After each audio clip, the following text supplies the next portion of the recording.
Senhor nosso Deus, te agradecemos por ser confiado esta obra e tens fortalecido as nossas mãos, Senhor.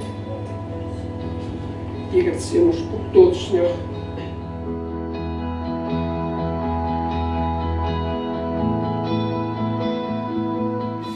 Bom dia a todos, vamos estar convosco nesta manhã. Vamos fazer a leitura da primeira carta de Tessalonicenses, capítulo 3. Sim? Versículo 1 até o versículo 3, por agora, depois vamos então fazer o resto da leitura. Pelo que, não podendo suportar mais o cuidado por vós, pareceu-me bem ficar sozinho em Atenas. E enviámos o nosso irmão Timóteo, ministro de Deus, no Evangelho de Cristo, para, em benefício da vossa fé, confirmar-vos e exortar-vos, a fim de que ninguém se inquiete com estas tribulações, porque vós mesmos sabeis que estamos designados para isso. Oremos. Nesta manhã, Senhor, nós te louvamos pelo Teu Espírito, pela Tua Palavra, pela certeza de que Tu és um Deus real e que tens uma palavra para nós. Por isso nós queremos receber de Ti o que Tu queres falar à nossa alma e abrir o nosso coração e espírito para receber a Tua mão que chega, Senhor. Em nome de Jesus nós oramos. Amém. Amém. Hoje vamos falar acerca de provações, dificuldades e coragem face aos desafios da vida. Não é? A história, e mesmo nos dias de hoje, filmes estão cheios deste tópico de coragem, como a trilogia do Senhor dos Anéis, Frodo enfrentando Sauron. Os conflitos que mostram que na vida, como em todas as coisas, nós temos momentos menos bons na vida, mais difíceis. A vida real, uma vida em que há dificuldades, há lutas, há conflitos. E também na nossa vida espiritual também enfrentamos o mesmo. Satanás é verdadeiramente o opositor aos propósitos de Deus. A carta de Tessalonicenses é uma carta escrita no meio de muitas provações. A igreja era uma igreja que estava, por causa do Evangelho, a passar por grandes pressões e dificuldades. E no fundo tudo isso era parte de um projeto para se prepararem para a vinda de Jesus. No capítulo 1 da primeira desta carta, nós lemos acerca das 3 marcas desta igreja: a fé, a esperança e o amor. Marcas objetivas e claras de uma igreja que tinha uma fé autêntica, um amor abnegado e uma esperança que era viva. No capítulo 2, o apóstolo Paulo fala acerca do Evangelho que era pregado e também ilustrado pela vida dos mensageiros. Havia uma coerência entre a mensagem e os mensageiros. Ou seja, aquilo que eles pregavam era aquilo que eles viviam. E aqui no capítulo 3, o apóstolo Paulo começa a falar um pouco acerca, toca neste tema de sofrimentos. Ou seja, esta igreja que foi formada no meio da perseguição e das dificuldades, também deveria guardar algumas memórias e aprender algumas coisas sobre este assunto. Não é? Qual o papel na nossa vida? Ou será que sempre que sofremos é um sinal do descontentamento de Deus ou da nossa falta de fé? Há pessoas que veem o sofrimento como sempre como um castigo de Deus. E poderá muito bem não ser. Será que na vida cristã há lugar ou espaço para que o sofrimento aconteça?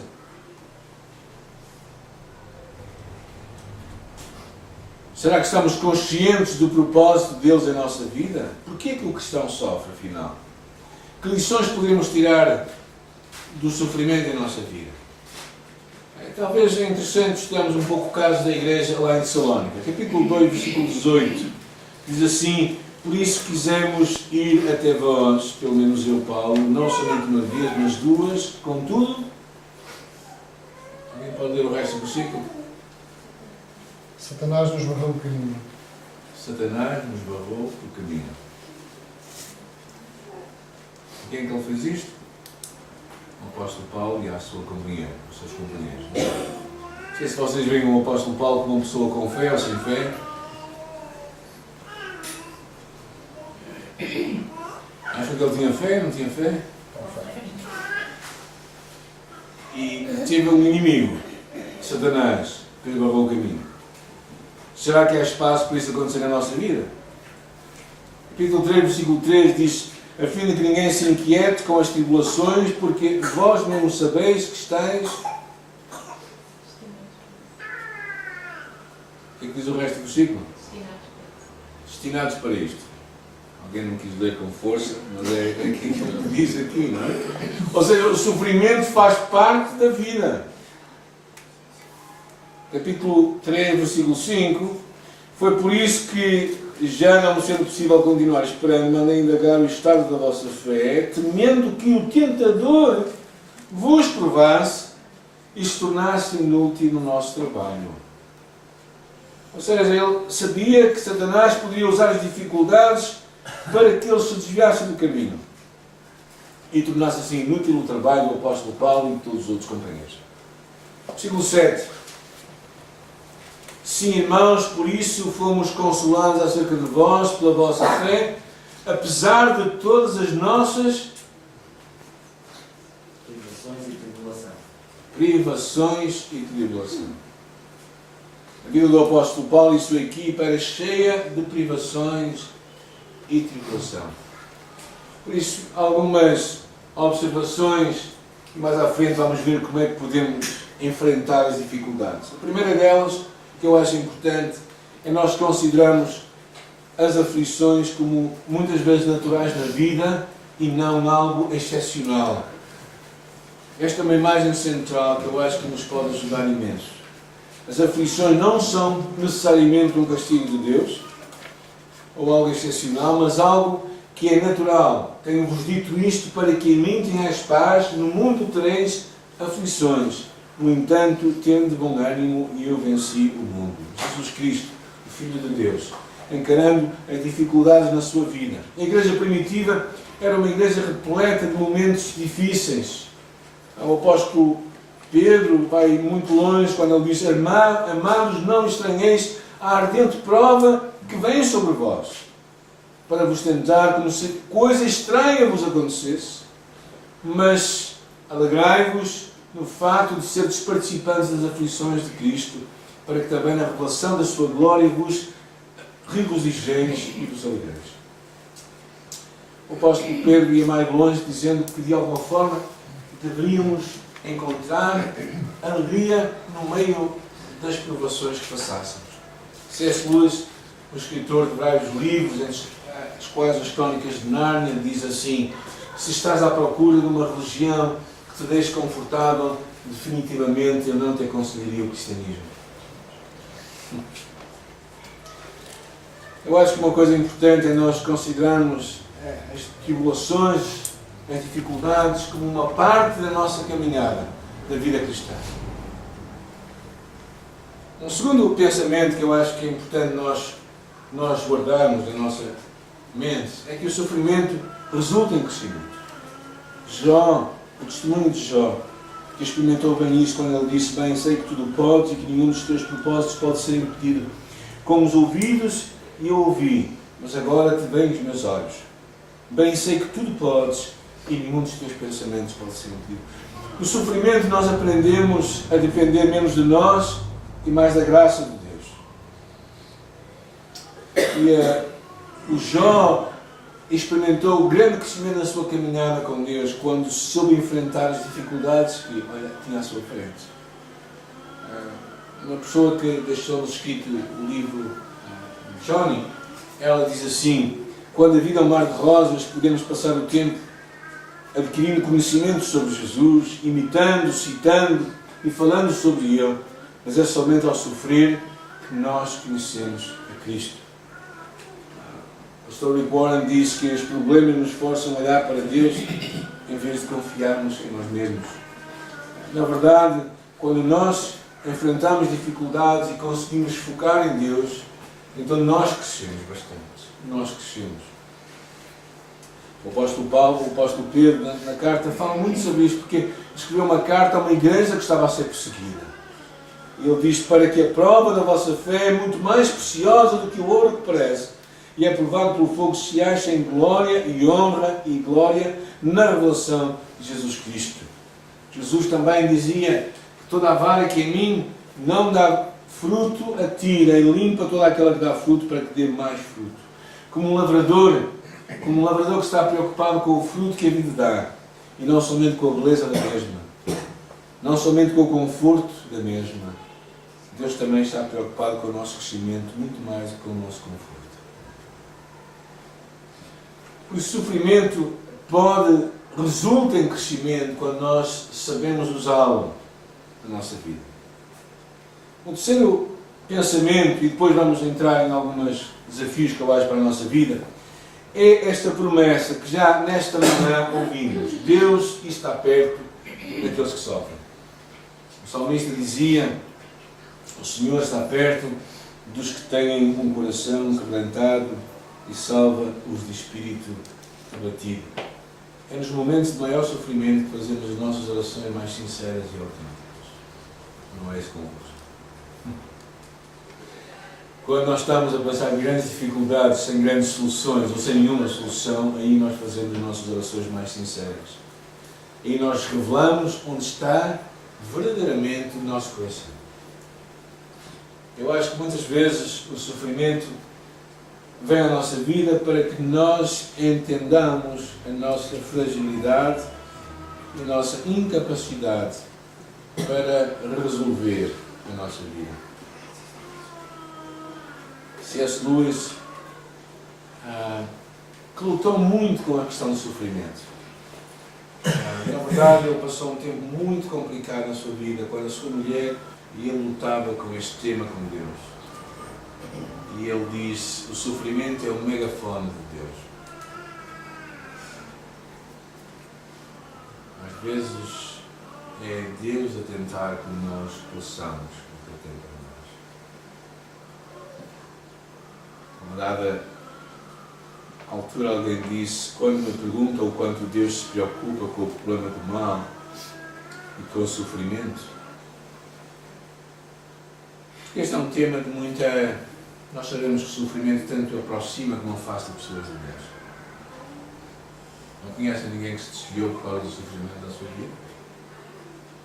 Não conhecem ninguém que virou as costas a Deus porque achava que Deus era culpado do mal que estava a acontecer?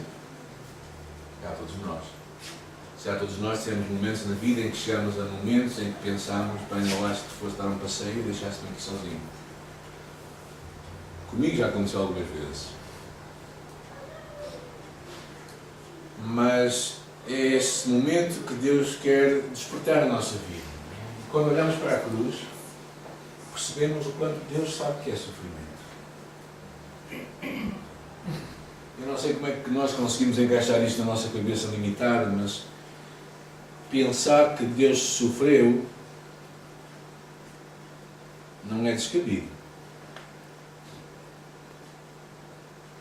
Se Jesus, voltando-se para o Pai, em agonia, grita: meu Deus, porque me desamparaste? O que é que o Pai estaria a sentir?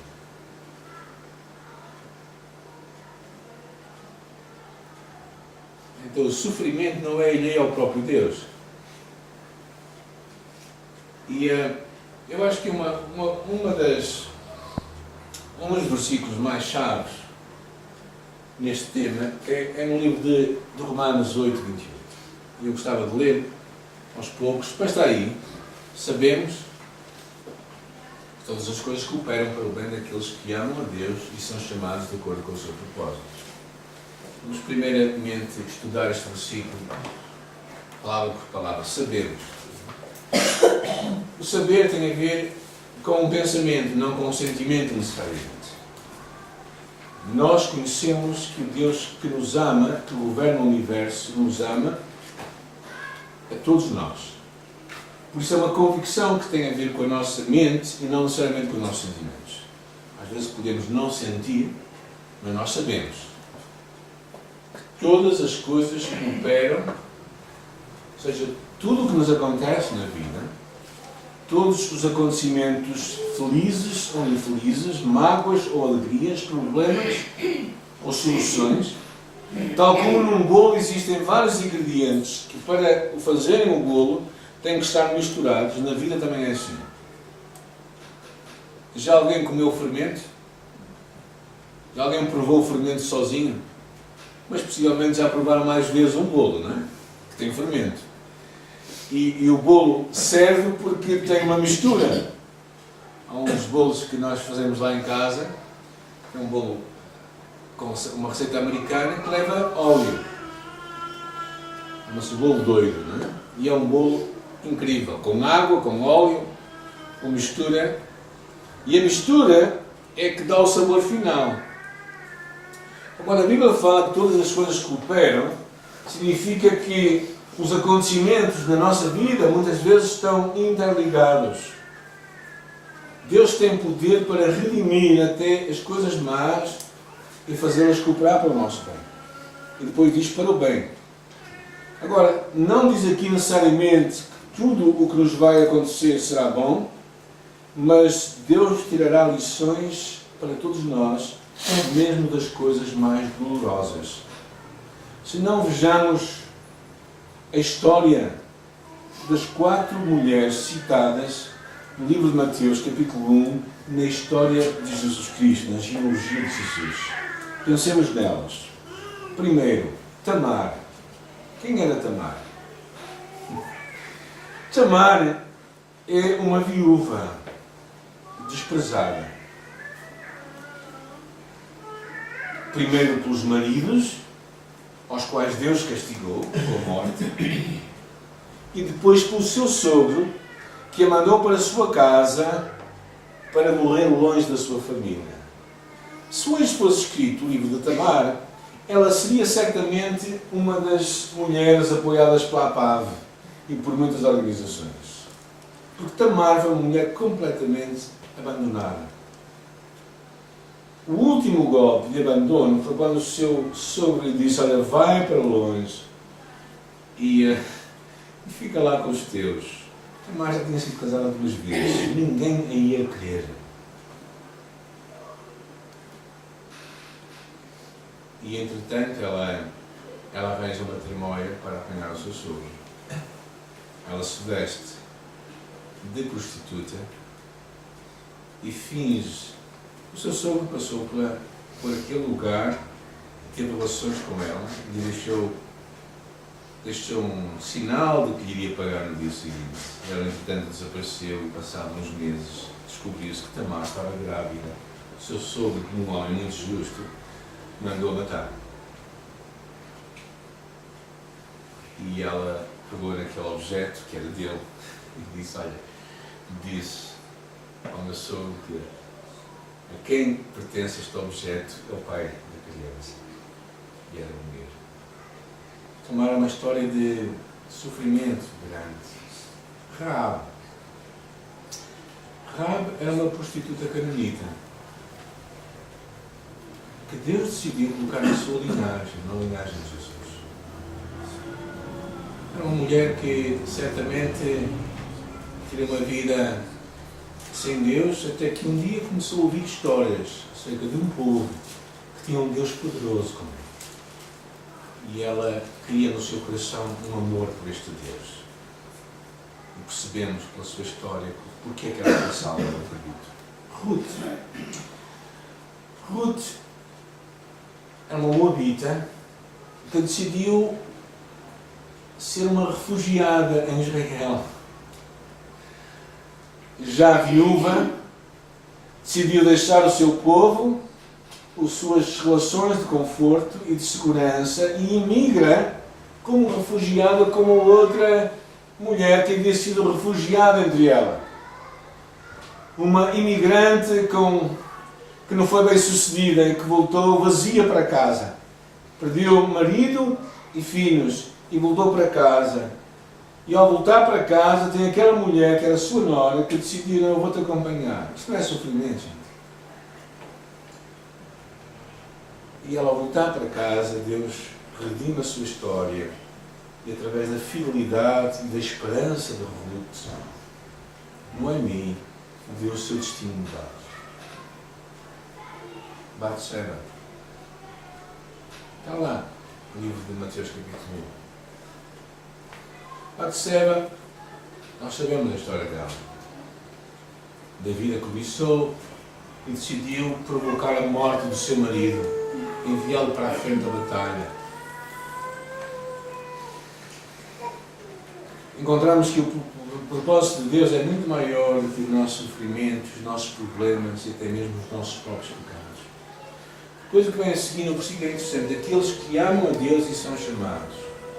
Por isso esta promessa não é para todos, mas somente para os filhos de Deus, aqueles que vivem os caminhos de Deus, de acordo com o seu propósito. O que está em causa não é o nosso conforto, os nossos propósitos, mas o propósito de Deus. O propósito de Deus para a nossa vida, que é sermos como Jesus.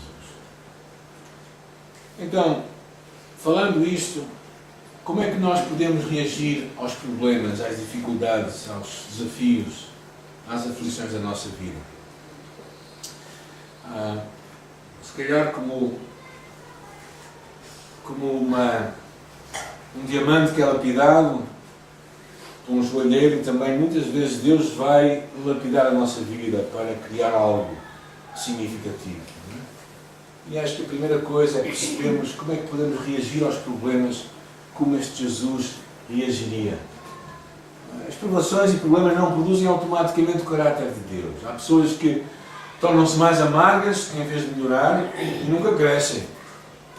Por isso os problemas não vão fazer na tua vida, muitas vezes, naturalmente por si só, algo diferente. Mas tens que aprender a reagir como Jesus reagiria. Não é? A primeira coisa, eu acho que é lembrarmos que o plano de Deus é sempre bom. Eu sei bem os pensamentos que têm a vosso respeito, diz o Senhor, pensamentos de paz, não de mal, para vos dar o fim que esperais. O livro A Pessoa de José, nós podemos conhecer a sua história. Quando falava aos seus irmãos que o venderam como escravo, dizendo-lhe assim: vocês planearam o mal contra mim, mas Deus o tornou em bem. Deus o tornou em bem. Deus sabe o que é melhor para nós. E quando vêm os nossos problemas, o nosso foco tem que estar em Deus e não nos problemas. Como diz o livro de Hebreus capítulo 12, mantermos os nossos olhos em Cristo. Deus não deixa de nos amar quando permite que problemas e provações batem à nossa porta. Deus não deixa de ser o Todo-Poderoso quando uma dificuldade procura nos afligir. Deus não deixa de ser o Todo-Sábio quando somos surpreendidos por uma má notícia. Deus ainda é e sempre será amoroso, Todo-Poderoso e omnisciente. Corrie ten Boom, uma mulher que sofreu num campo de concentração, que escreveu aquele livro Refúgio Secreto, ela diz assim: se olhares para o mundo ficarás aflito, se olhares para ti próprio ficarás deprimido, mas se olhares para Cristo ficarás descansado. Esta mulher soube o que era perder a sua irmã, os seus pais, num campo de concentração. E soube olhar para Cristo no meio daquelas perdas todas. Dificilmente nós passaremos o que algumas dessas pessoas passaram.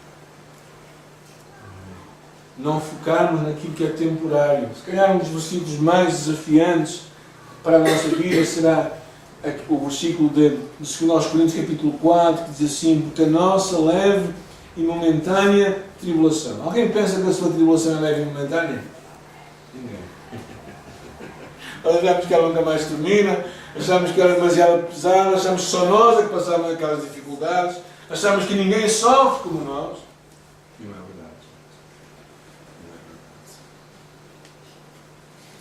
Eu tenho tido a alegria de estar em África várias vezes e é um dos lugares que eu mais gosto de estar. Gostaria de levar todos os portugueses queixosos até a África por uns dias para experimentarem o que é sofrimento. Olhar para Jesus, lembrar-nos que o plano de Deus é sempre bom e mais importante. A segunda coisa que é mais desafiante e que eu acho que é muito difícil, a palavra de Deus nos diz para em tudo darmos graças. Ora, como é que é possível darmos graças em Deus em tudo? Agora, eu acho que é importante percebermos uma coisa, não é darmos graças a Deus por tudo, mas em tudo. Porquê é que eu digo isto? Deus não espera que tu estejas agradecido pelo mal, pelo pecado ou pelo sofrimento, mas Deus quer que tu sejas grato no meio das dificuldades. Ou seja, se tu partires uma perna, não tens de dizer assim: obrigado, Senhor, porque só parti uma perna. Esquece, não é isso que eu estou a dizer. O que eu estou a dizer é que tu podes, naquela dificuldade, estar certo que Deus vai estar contigo. Então Deus não diz para nós darmos graças a Deus por tudo, mas em tudo. E eu acho que isto é bastante significativo. Não é? Porquê? Porque Deus tem o poder de, em todas as circunstâncias, redimi-las e usá-las para o nosso bem. Ele mesmo diz: alegrem-se no Senhor e na força do seu poder. A nossa alegria é em Deus e não nas circunstâncias, sejam elas boas ou más. Por isso, o nosso foco tem que estar em Deus. Quando estamos a passar uma doença, uma dificuldade, uma luta, uma crise na vida, nós também nos podemos alegrar ao saber que Deus está passando pelo sofrimento connosco. Ou seja, tu e eu não servimos um Deus desligado, ausente. Às vezes nós temos dificuldades em entender que o silêncio de Deus não é a ausência de Deus. Eu lembro-me a última vez quando a minha mãe, os últimos dias da minha mãe, há uns 3 anos atrás, e eu senti o silêncio de Deus, mas não a ausência de Deus. O salmista dizia: ainda que eu ande pelo vale da sombra da morte, não temerei mal algum, porque tu estás comigo. Ele fala ainda que eu ande, quer dizer que ele andará. Quer dizer que não é uma experiência extraordinária, única. Então, agradecermos a Deus é importante. E a terceira coisa diz: recusa-te a desistir.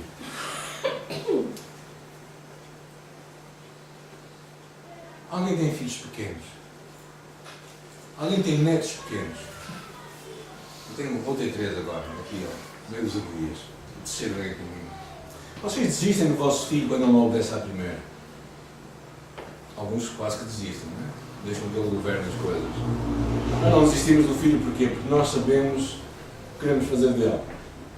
O filho mais velho tem um filho que é igualzinho a ele. Nós dizemos de gancho, não é? E ele é insistente. Uma dada altura eu estava a dizer uma coisa para ele não fazer durante 8 vezes. E pelas 8 vezes ele queria fazer. Claro, teve que levar no final. Porque ele era assim. Eu não desisti dele. Deus não desiste de nós. Então, é importante nós percebermos que quando passamos por algo, aquilo está a criar em nós caráter. A palavra de Deus diz: meus irmãos, tendo por grande gozo quando caídos em várias tentações ou em provações, sabendo que a prova da vossa fé opera. Ou seja, aquilo está a criar em nós perseverança. Perseverança, que é algo que a nossa sociedade de hoje cada vez tem menos. Tudo é descartável hoje. Até os casamentos são descartáveis. Começa-se com as fraudes e termina-se com os casamentos. E a quarta coisa que eu acho que é importante no meio do sofrimento, valorizarmos a nossa igreja e os outros irmãos. O apóstolo Paulo falava muito disto. Ele fala: desejando muito ver-vos a vós, versículo 6. Versículo 9, a ação de graça temos a dar de Deus por vós. Versículo 10 até 11, orando abundantemente dia e noite para que possamos ver o vosso rosto e superarmos o que falta à vossa fé. O Senhor vos aumente e faça crescer em amor uns para com os outros. Esta ideia de comunidade, que é uma alavanca para crescimento e livramento no meio de dificuldades. Uma vez perguntaram a C.S. Lewis o seguinte: é necessário frequentar um culto ou ser membro de uma comunidade cristã para sermos cristãos? E a resposta foi esta. Esta é uma pergunta que eu não posso responder. A minha própria experiência é que logo que eu me tornei um cristão, cerca de 14 anos atrás, eu pensava que poderia me virar sozinho. Ia para o meu quarto, lia teologia, não frequentava igrejas nem estudos bíblicos. E então mais tarde descobri que era o único modo de você agitar a sua bandeira. Finalmente eu descobri que isso significava ser um alvo. É extraordinariamente o quão inconveniente para a sua família ter que acordar cedo para ir à igreja. Não importa se tem que acordar cedo para qualquer outra coisa, mas se acordar cedo para ir à igreja é algo egoísta da sua parte e toda a gente em casa fica irritada.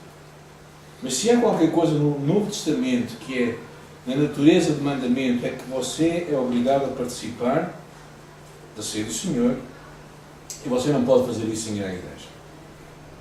Eu não gostava muito dos hinos, os quais eu considerava poemas de quinta categoria, com música de sexta categoria. Mas à medida em que eu lia, via o grande mérito disso. Eu me vi diante de pessoas diferentes, de aparência e educação diferente, e o meu conceito foi gradualmente a desfazer-se. Eu percebi que os hinos eram, no entanto, cantados com tamanha devoção e entrega por um velho santo, calçando botas de borracha no banco ao lado do meu, e então percebes que tu não estás apto nem sequer para limpar aquelas botas. Isso te liberta de um conceito solitário.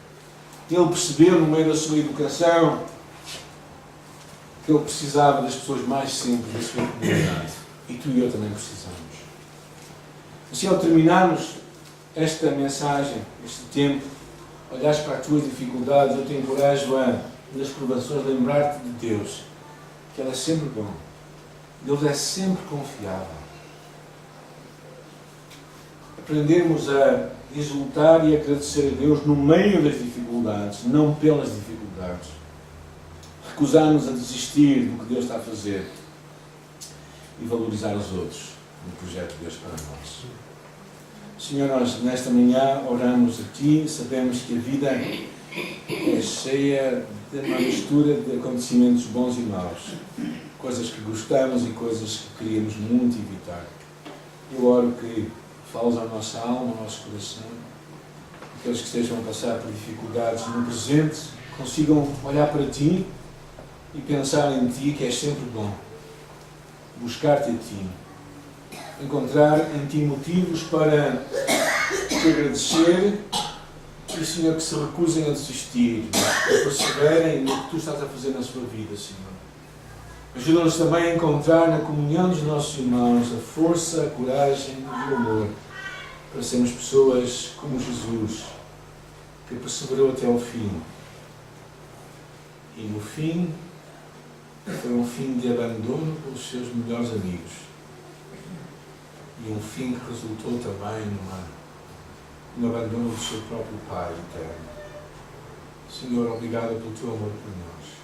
Que o Teu Espírito toque em nosso espírito e em nossa vida, e que nós possamos Te servir e amar com tudo o que nós temos, em nome de Jesus. Amém.